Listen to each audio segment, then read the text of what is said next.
There was this very famous chart that OpenAI put out where they were comparing two different reasoning models, O1 and 3.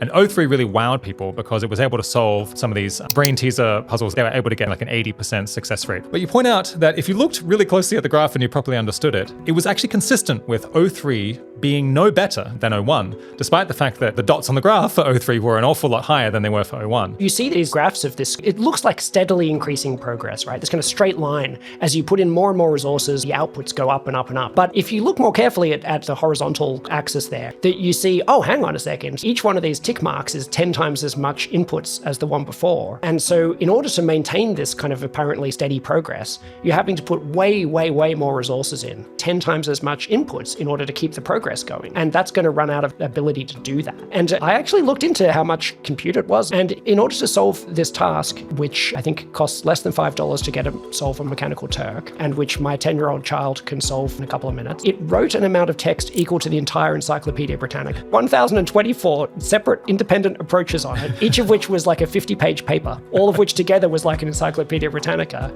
And then it checked what was the answer for each of them and which answer did it come up the most times. And then it selected that answer. And it took tens of thousands of dollars, I think, per task. It was an example of what would happen if you just put in huge amounts of money, you just poured in the money and set it on fire. But it came out just a few months after the preview for O1. And so it felt like, oh my God, in just a few months' time, it had this huge improvement in performance. But what people weren't seeing is that it used so many more resources that it wasn't in any way an apples to apples comparison of what could you do for the same amount of money. And this is a kind of an issue to do with truth in advertising or something. You get some of these results based on preview models that imply they could do very good things. The actual model comes out, there's no conversation about the fact that it can't do those things. And people are left to kind of join the dots and assume that it probably could. The thing to take away is, look, these are research organizations that have very legitimate, almost like academic style people, and they're also businesses that do have a communications arm that is trying to figure out how do we